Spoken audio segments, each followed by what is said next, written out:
lamang napakaraming nagme-mensahe sa ating kanina.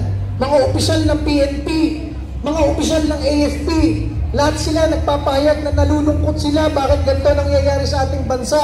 Hindi lang sila makapagsalita. Ang ating Pangulong Rodrigo Duterte ngayon ay hawak ng PNP at nasa isang kampo ng AFP. Kaya ang masabi natin, sana po, samahan nyo kami dito sa isang peaceful gathering. Okay, interruption po. Mawalang galang po. Parating po ang ating VP ngayon.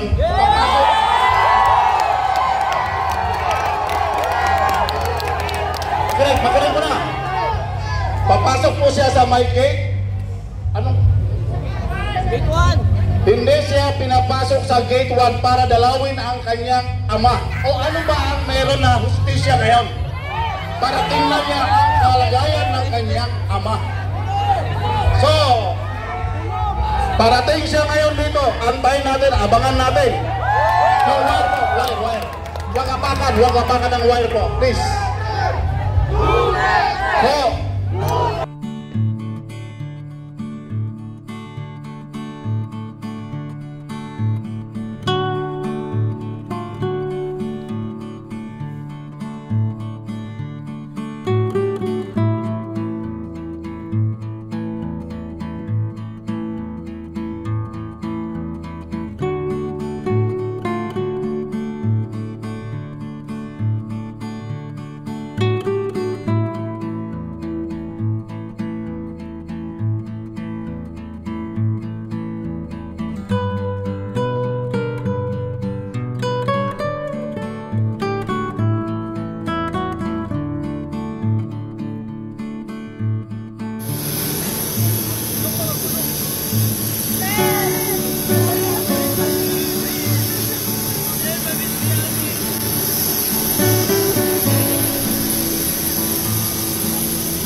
hanggat maaari po, huwag tayong umuwi. Suportahan natin ang Duterte. Suportahan natin para hindi matuloy ang pagdalay na sa ibang lugar sa ating dating presidente. Okay, sigaw natin, walang uwian! Walang uwian! Walang uwian! Walang uwian! Walang uwian! Walang uwian!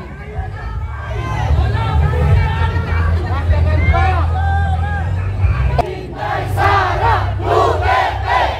Inday Sara Duterte! Okay, kung meron pa gusto magsasalita, kayo po ay welcome. Po ang nagbigay sa amin na kami ay bigyan respeto ang mga Muslim sa buong bansa. Kami ay nandito ay aming pagtatanggol ng tatayiko. Allahu Akbar! Allahu Akbar! Allahu Akbar! Ang ibig sabihin po na aking sinasabing Allahu Akbar ay aming kapayapaan. Palabasin niyo po at palayain niyo si Tatay Digong. Wala po siyang ginawa sa inyo. Wala kayong utang na loob. Kaya kayo nanalo at naibalik sa Malacanang. Dahil sa anak niya, si Duterte, Sara Duterte. Bakit yung ginagawa at inaamin niyo? Kaya nailibing ang tatay niyo, wala kayong utang na loob. Tandaan niyo yan. Ano ba ang ginagawa niyo? Pala-abuso niyo sa mga Pilipino. Pati na naman ang Duterte na tumulong sa inyo na may balik kayo sa Malacanang. Inabuso niyo rin. Bakit? Palayain niyo. Kami na mga Moro ay kakampi ng Duterte at kakampi ng mga kababayan Kristiyano. Ayaw namin ang naaapi. Yan ang tandaan niyo, Marcos. Ay itinuring ka na kapatid ni Vice President Sara Duterte. Itinuring ka niya na best friend. Bakit naging mangga ka na? Naging mangga ka na, Vice President! Ha? Nakakamura mo talaga! Pero sobra na kayo! Bakit yung ginawa ka tatay? Matanda na yan! Matanda na po si Tatay Digong! Bakit niyo mo yan kinuha? Naglabak ang Supreme Court ng tiwala, ibig sabihin. Hindi niyo po pwede ilabas si Tatay Digong. Ultimo ang President Trump, wala mong ICC. Ang pinapalabas niyo na signature na ICC ng Italian ay kinopya. Dinoktor niyo po para masabi niyo na yun ay ICC. Ang sabihin niyo, kayo ang nag-alang ICC sa bansa na ito. Ano pa ba ang gusto niyong gawin? Pinaktangan niyo kami mga bansa dito. Bakang Pilipino, anong ginawa niyo? Ginawa niyo kay Tatay Digong. Yun ang totoo. Yun ang totoo. Wala kabatakan ginawa niyo. Walang hard copy.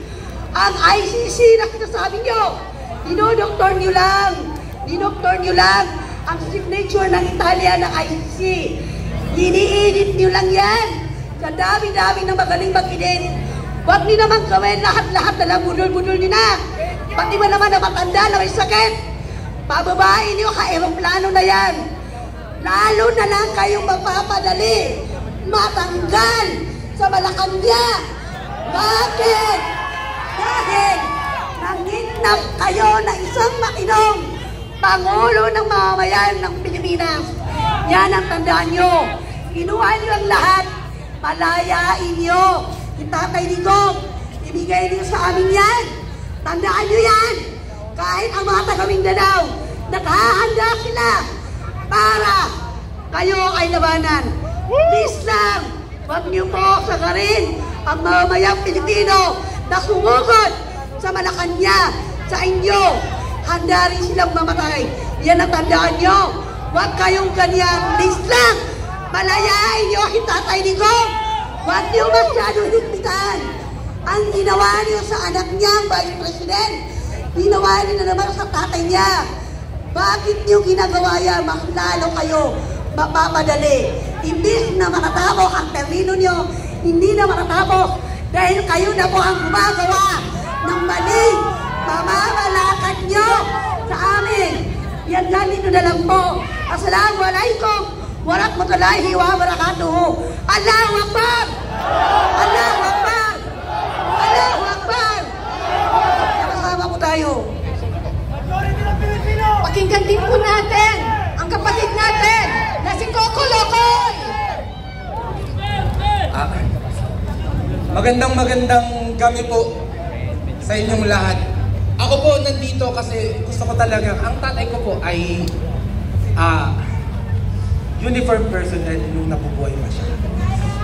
So, grabe ang saludo ko po sa tatay ko kasi alam ko na siya ay asset ng aming komunidad. Siya ay minamahal ng aming komunidad. Nakita ko ang puso ng isang totoong pulis. Ako po, sana naranasan ng tatay ko na dinoble yung sweldo niya. Sana naranasan ng tatay ko na naibalik yung dignidad at reputasyon ng mga PNP nung nabubuhay pa siya. Kaya sa mga PNP po ngayon, sana po naaalala niyo po yung ginawa sa inyo ng presidente ito. Gusto ko lang sa inyong ipaalala kung paano kayo binigyan ulit ng dignidad, kung paano pinaglaban ng presidenteng ito sa mga Pilipino na kayo ay mapagkakatiwalaan pa rin. Kayo ay binigyan ng sapat na sweldo para hindi na kayo gumawa ng masama. Kayo ay binenta sa amin bilang isang grupo na pangangalagaan ng aming karapatan. Sana PNP, ipakita natin, hindi lang ngayon, kundi sa mga susunod na henerasyon, na meron pa rin kayong dignidad kasi ayoko na masira ang sinumpaang tungkulin ng tatay ko dahil lang sa ginagawa natin ngayon dito. Sana itong ginagawa nila kay PRRD, after nito, yumaman na ang Pilipinas. Sana yung ginagawa nyo dito PNP, sana nasusolusyonan nito yung mga krimen sa ibang lugar. Doon kayo kailangan. Doon na nagla-live. May mga nagagahasa. May mga pinapatay. Bakit nandito tayo?